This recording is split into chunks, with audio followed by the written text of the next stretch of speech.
원자의 구조와 스펙트럼 네 번째로 보호의 원자 모형에 대해서 한번 같이 보도록 하겠습니다. 지난번에 우리 발표했던 것들이 이와 같이 이제 원자의 구조라고 하는 것을 지지난번에 우리 동영상을 올렸던 것들이 원자의 구조였습니다. 거기에 이제 보게 되면 먼저 이제 톰슨의 원자 모델 모형이 있었어요. 그 톰슨의 원자 모형은 어떻게 썼냐면 그 양성자들이 이렇게 골고루 이렇게 있고 거기에 이제 드문드문 전자들이 박혀 있다 이랬었는데 라더포드가 이제 실험을 해보니까 이와 같은 실험을 통해서 보니까 틀렸다.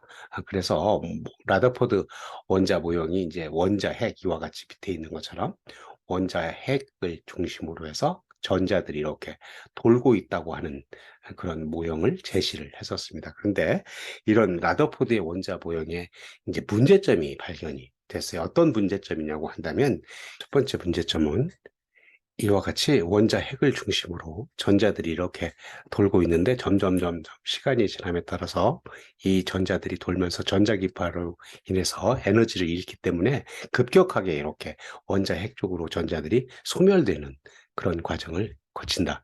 그래서 원자의 안정성이라고 하는 전하를 띤 입자가 가속도 운동을 하면 전자기파를 방출하면서 에너지를 잃어서 궤도를 유지하지 못하고 결국 원자 핵으로 떨어진다. 그런데 실제 원자는 이렇지 않고 안정적으로 존재하였다 하는 것입니다. 그래서 이런 문제점들이 있는 거고요. 다음에 나타나는 문제점은 기체의 선 스펙트럼인데 우리 여기서 보는 것처럼 원자 핵을 중심으로 전자들이 점점 돌다가 보면 에너지 준위가 점점 작아지기 때문에 연속적인 스펙트럼이 나타나야 될 것 같다. 그런 거죠. 그런데 이것이 연속적인 스펙트럼이 나타나지 않고 실제로는 여기 밑에 있는 것처럼 우리는 불연속적인 선 스펙트럼이 나타났다. 그래서 라더포드의 원자 모형이 톰슨 모델을 이와 같이 이제 문제점을 발견하고 이렇게 제시를 했지만 이와 같은 문제점이 발견됐다. 라더포드 원자 모형의 문제점을 해결할 수 있는 원자 모형을 제시를 했는데 보호가 여러 사람들이 이제 여기에 연구를 하다가 보호가 1913년 여기 기상천외한 처방을 제시했는데 이 처방의 핵심은 전이가 어디에서 어디로 이렇게 옮겨가는 거죠. 그런 전이라고도 할 수 있고 양자도약이라고 하는 것은 어떠한 구간을 급격하게 이렇게 도약 점프하는 것들을 퀀텀 점프라고 양자도약 이런 것들을 이용해서 제시를 했어요. 그래서 이런 거는 이론적으로 도출된 것이 아니라 앞에서 러더포드의 문제점이 뭐였어요? 원자의 안정성과 방출되는 선 스펙트럼이 나타난다 그랬죠. 그래서 원자의 안정성과 선 스펙트럼의 현상에 끼워 맞춘 응급 처방이었다. 그래서 이런 응급 처방을 한 보호의 원자 모형의 응급 처방은 기본적으로 두 가지 가정이 있어요. 제1 가정은 양자 조건이라고 하는 거고 두 번째 가정은 진동수 조건이라고 얘기를 하는 겁니다. 먼저 이렇게 양자 조건이라고 하는 것은 보호는 원자대에 전자가 전자기파를 방출하지 않고 안정적으로 존재할 수 있는 특정한 조건을 만족하는 궤도가 있다고 가정하고 이를 정상생탄하고 얘기를 해서 N이라고 하는 양자수를 갖고 있었다. 어떻게 얘기를 한 거냐면 원자 핵 주위를 이 양자 조건이라고 하는 것이 원자 핵 주위를 이와 같이 N 이퀄 1, 2, 3, 4 해서 N 이퀄 무한대까지 뭐가 양자수가 늘어나는 그런 값들을 갖고 있어서 전자들은 요 에너지 주 여기 양자 조건을 만족하는 이런 정상 상태에 존재를 하고 그 중간에는 어때요? 존재하지 못하는 그러한 상태를 갖고 있다. 그래서 우리는 양자 조건이라고 얘기죠. 양자 조건이 이제 어떤 것들이 이렇게 띄엄띄엄 불연속으로 있는 것들을 양자화 조건 한다고 하니까 양자 조건이 되겠습니다. 그러면 우리 이런 정상 상태라고 하는 것을 어떻게 만족하는 것인가 하는 걸 먼저 한번 보고 오겠습니다. 여기서 양자 조건이라고 하는 것은 우리 광의 파동성과 입자성 이런 것들을 한참 이렇게 논의를 하는 과학자들이 논의를 할 때 드보르이라고 하는 사람이 물질파라고 하는 것을 얘기를 했어요. 물질파라고 하는 것은 뭐냐면 물질도 파동으로 취급할 수 있다 하는 것들을 얘기를 한 겁니다. 그래서 물, 물질 입자도 파동성을 가지고 있다고 그래서 물질파 파장과 입자의 운동량이 서로 반비례함을 나타내는 그런 소식을 제시를 했어요. 파동이라고 한다면 우리는 파장을 갖고 있는 거죠. 그래서 물질파의 파장 람다라고 하는 것과 그리고 이제 그 입자가 운동량을 갖고 있으니까 운동량이 mv라고 하는 운동량이죠. p라고 우리는 표시를 했고 그래서 람다가 mv분의 h라고 하는 것은 플랑크 상수가 돼요. 그래서 이런 물질파 그러니까 어떤 전자를 포함한 모든 물질들은 어떻다? 파동성을 갖고 있다. 근데 그 파동을 치는 그 물질이 아까 얘기했던 그 보호의 양자 조건에서 전자 궤도가 이렇게 있죠. 이 궤도를 이렇게 궤도가 있어요. 이 궤도를 요 파장의 정수배 된 만큼, 그러니까 요 궤도가 파장의 정수배가 되면 뭐가 됐냐면 정상 상태라고 이제 정상 상태로 거기에 안정되게 될 수 있는 조건이 있다. 그러니까 어때요? 파장이라고 하는 것은 속도하고 질량에 따라서 달라지는 거죠. 그러니까 속도와 질량에 따라서 여기 이렇게 원주를 파장의 정수배로 만족할 수 있으면 그게 이제 양자 조건을 만족한다. 그런 것들이죠.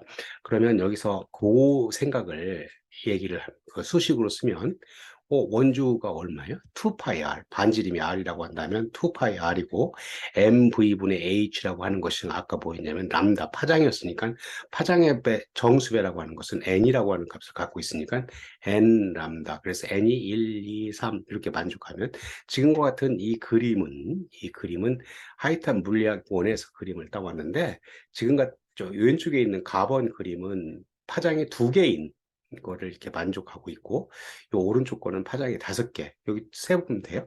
하나, 둘, 셋, 넷, 5개만큼 정수배로 되면. 그러니까 이 전자 궤도가 드브로이 물질파의 파장의 정수배만큼 만족하는 것을 양자 조건을 라고 했다 하는 겁니다.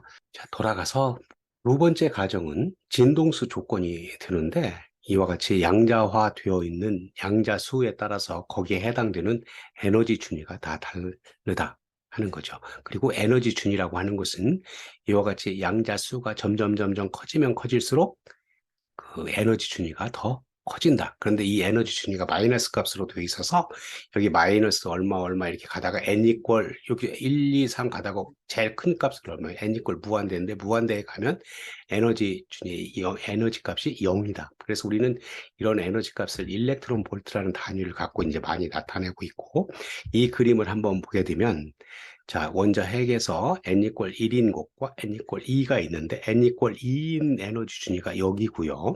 n 이퀄 1일 때 에너지 준위가 여기 에너지 준위를 갖고 있습니다. 그래서 우리가 그 위에서 이렇게 떨어질 수도 있고 떨어진다고 한다면 에너지를 내놓겠죠. 밑에 있는 것이 이렇게 위로 간다고 한다면 에너지를 이렇게 흡수해서 이리 올라갈 수가 있겠죠.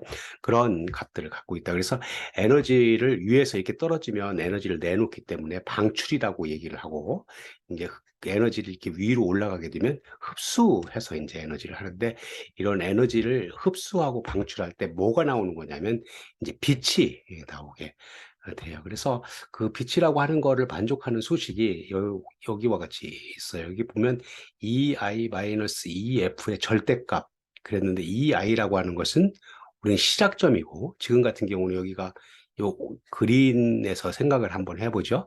여기 요거 시작점이 여기 에너지 준위가 더 높은 곳에서 밑으로 떨어졌으니까 에너지가 낮은 곳으로 왔죠. 그러니까 에너지를 내놓았겠죠. 그러면 빛이 나왔다. 에너지가 나왔다. 그래서 EI-EF가 HF 혹은 우리 앞에서 생각했던 것처럼 빛에서 F 대신 주파수 이거 대신에 표기하기를 누라고 하는 그런 표기를 쓰기도 해요. 여기서는 이제 HF. 그래서 얘 H는 플랭크 상수, 얘는 주파수 한 값을 갖다가 이제 변환을 하면 주파수는 람다분의 C라고 쓸 수 있으니까 이와 같이 쓸 수가 있어서 여기 에너지 준위 값에 따라서 여기 람다 파장, 빛의 파장에 해당되는 것이 나올 수 있다. 그래서 우리는 위에서 이렇게 내려오면 방출이고 밑에서 위로 올라가면 그 흡수.